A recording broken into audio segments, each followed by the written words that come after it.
नमस्कार, मैं हूं दिव्या। उत्तर प्रदेश की बड़ी खबरों में आपका स्वागत है। आज है 2 फरवरी, दिन रविवार। खबरों के बढ़ने से पहले जिन लोगों ने हमारे कल के वीडियो को लाइक किया था उनके नाम हैं राघव तिवारी, संजीव नारंग, सत्येंद्र शाही, पप्पू कुमार, रवि चौधरी, बाला त्याल, शुभम सिंह, संजय शुक्ल, रजनीश कुमार, रामकरण सिंह, अशोक मिश्रा। अब एक नजर सुर्खियों पर। बजट में छात्रों, छोटे व्यवसायों और महिलाओं के लिए खुला पिटारा। कानपुर से कबरई तक 112 किलोमीटर लंबे ग्रीनफील्ड को मिली मंजूरी। टैक्स भरने वालों को बजट में मिली बड़ी राहत। जेवर एयरपोर्ट यूपी का बनेगा ग्रोथ हब। भारत ने इंग्लैंड को 15 रन से हराकर चौथे टी20 में जीत की हासिल।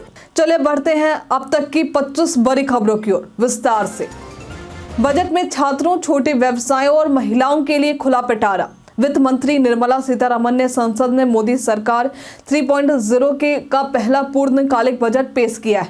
बजट में शिक्षा, स्वास्थ्य, स्टार्टअप और समावेशी विकास पर विशेष ध्यान दिया गया।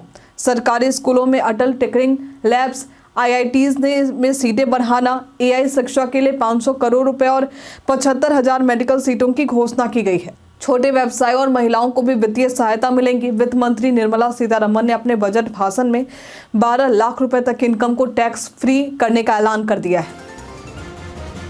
साउथ ईस्टर्न कोलफील्ड्स में भर्ती के लिए आवेदन शुरू। साउथ ईस्टर्न कोलफील्ड्स में अप्रेंटिस के 100 पदों पर भर्ती निकाली गई है। आवेदन प्रक्रिया शुरू है और आवेदन करने की अंतिम तारीख 10 फरवरी 2025 है। इच्छुक उम्मीदवार इसके आधिकारिक वेबसाइट secl-sil.in पर जाकर आवेदन कर सकते हैं। इस भर्ती के लिए जरूरी है कि उम्मीदवारों ने 10वीं पास किया हो।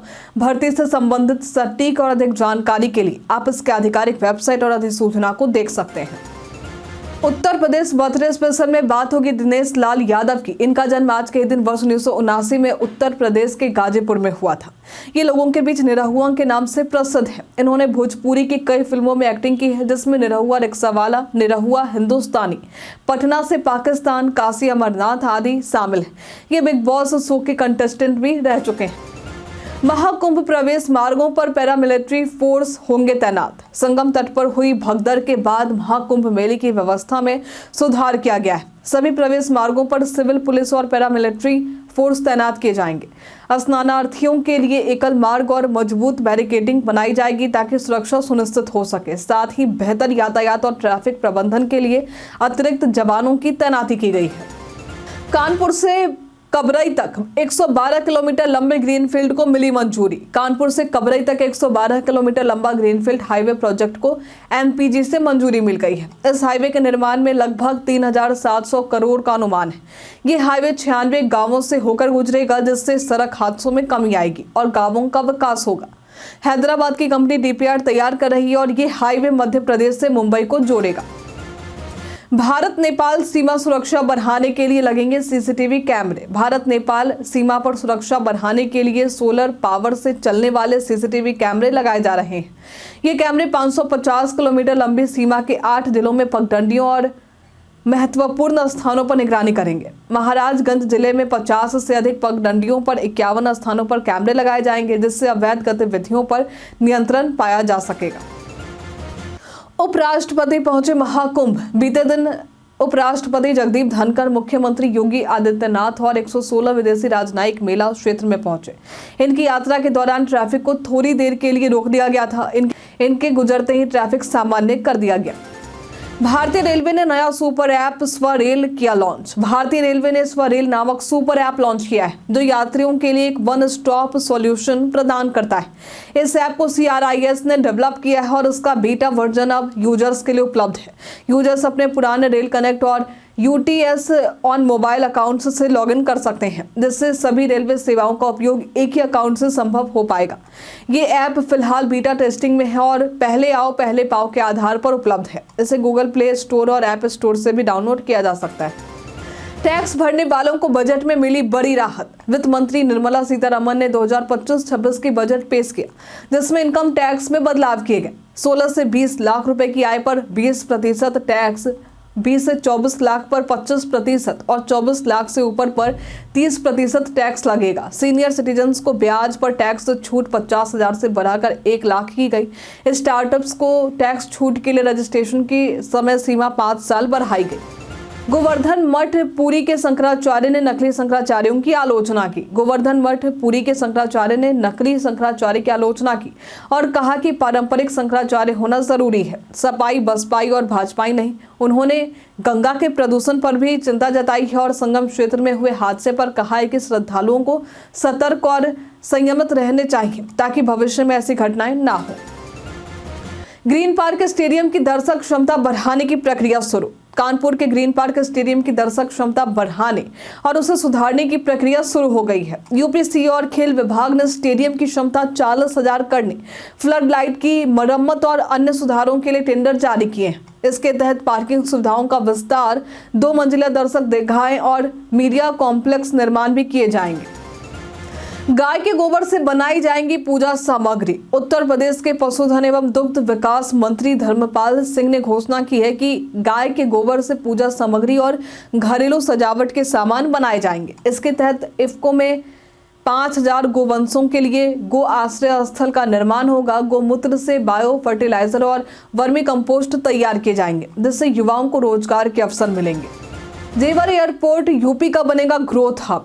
ग्रेटर नोएडा का जेवर एयरपोर्ट यूपी का ग्रोथ हब बनेगा। इसे गंगा एक्सप्रेसवे से जोड़ने के लिए 76 किलोमीटर लंबा नया लिंक एक्सप्रेसवे बनेगा, जिसकी लागत 4,415 करोड़ रुपए होगी। इस परियोजना से निर्यात में तेजी आएगी, विशेष रूप से कृषि उत्पादों के लिए। एयरपोर्ट के पास बड़ा एक्सपोर्ट और कार्गो हब भी स्थापित होगा, जिससे वैश्विक व्यापार को बढ़ावा मिलेगा।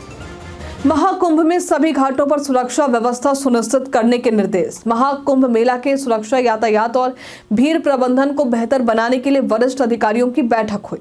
मौनी अमावस्या पर हुई भगदड़ के बाद रणनीति बनाई गई, जिसमें यातायात योजना, बैरिकेडिंग और पुलिस बल की तैनाती पर चर्चा की गई। सभी घाटों पर स्नान की व्यवस्था सुनिश्चित करने और श्रद्धालुओं से सद्व्यवहार करने के निर्देश दिए गए।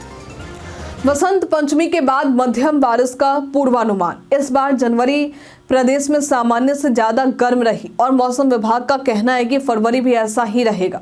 विशेषज्ञों के अनुसार ठंड कम पड़ी और बारिश भी सामान्य से कम होगी। वसंत पंचमी के बाद 3 से 7 फरवरी तक हल्की से मध्यम बारिश का पूर्वानुमान है। हालांकि सुबह के समय कई जिलों में कोहरे की संभावना बनी रहेगी। विशेष बलों के प्रशिक्षण को आसान बनाएगा C-295 विमानन। आगरा वायुसेना स्टेशन पर C-295 विमान को केंद्रीय एयर कमांड की फ्लाइंग स्क्वाड्रन में शामिल किया गया। ये विमान पैरा कमांडो और विशेष बलों के प्रशिक्षण को आसान बनाएगा। विमान 73 जवानों को एक साथ ले जाने में सक्षम है, जिससे सैन्य मिशनों को आसान बनाने में मदद मिलेगी। नए विमान का पारंपरिक वाटर कैनन सलामी से स्वागत किया गया। कुंभ स्पेशल ट्रेन को बीच रास्ते में खड़ी कर उतर गया ड्राइवर। महाकुंभ मेले के दौरान प्रयागराज से लगातार ट्रेनों का संचालन किया जा रहा है, लेकिन एक कुंभ स्पेशल ट्रेन के ड्राइवर ने 16 घंटे की ड्यूटी के बाद ट्रेन को मिर्जापुर में खड़ा कर दिया। इसके बाद पुलिस और रेलवे अधिकारियों की कार्रवाई से 2 घंटे बाद ट्रेन को रवाना किया गया। इस बार महाकुंभ 2025 में विशेष ट्रेनों की संख्या 2019 की तुलना में 4 गुना अधिक रही। धीरेन्द्र शास्त्री के बयान पर शंकराचार्य का पलटवार। महाकुंभ में भगदड़ से मारे गए लोगों को लेकर बागेश्वर धाम शास्त्री ने कहा था कि उन्हें मोक्ष प्राप्त हुआ है, जो अब चर्चा का विषय बन चुका है। शंकराचार्य स्वामी अविमुक्तेश्वरानंद ने इस बयान पर पलटवार करते हुए कहा है कि मोक्ष के लिए अगर धक्का मारने की जरूरत पड़ी तो वे तैयार हैं, क्योंकि इस तरह की मौतों को मोक्ष कहना उचित नहीं है। बजट भाषण से पहले महाकुंभ में भगदड़ को लेकर सपा का हंगामा। बजट भाषण से पहले महाकुंभ में भगदड़ पर समाजवादी पार्टी के सांसदों ने हंगामा किया। अखिलेश यादव ने मृतकों की संख्या छिपाने का आरोप लगाते हुए सरकार से जवाब की मांग की है। लोकसभा स्पीकर ने हंगामा कर रहे सांसदों को संसद की मर्यादा बनाए रखने की सलाह दी। केंद्रीय वित्त मंत्री ने विरोध के बावजूद बजट भाषण शुरू किया। आगरा में फर्जी बैनामा मामले में एसआईटी कर रही जांच। आगरा में फर्जी बैनामा बनाने का मामला सामने आने के बाद एफआईआर दर्ज की गई और एसआईटी जांच कर रही है। इससे प्रमाणित बैनामे की प्रतियों के लिए आवेदनों की संख्या बढ़ गई है। अब तय किया गया है कि विवादित मामलों को छोड़कर अन्य बैनामे की नकल जारी की जाएगी, जिससे लंबित आवेदन शीघ्र समाप्त होंगे।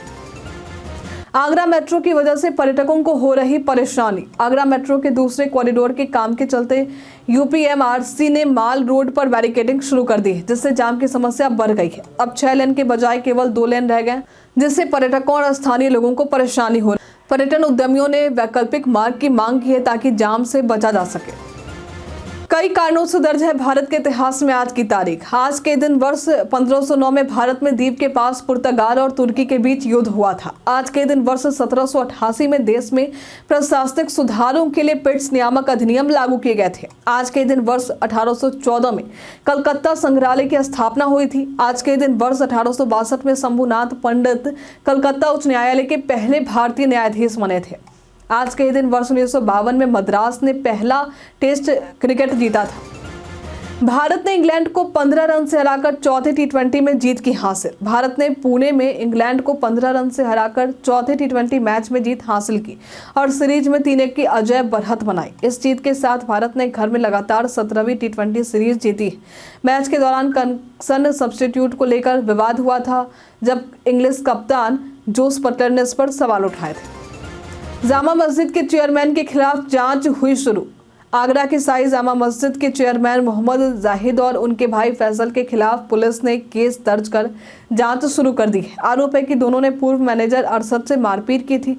फॉरेंसिक लैब में जाहिद की आवाज़ की जांच होगी, जबकि फैसल का शस्त्र लाइसेंस निरस्त करने की रिपोर्ट भेजी जा रही है। एसटीएफ भी जाँच कर रही है।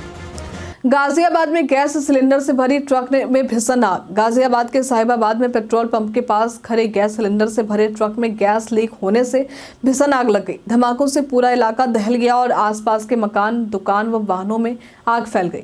हालांकि गनीमत रही कि पेट्रोल पंप तक आग नहीं पहुंची। आग बुझाने में 1.5 घंटे का समय लगा और पुलिस चालक की तलाश कर रही।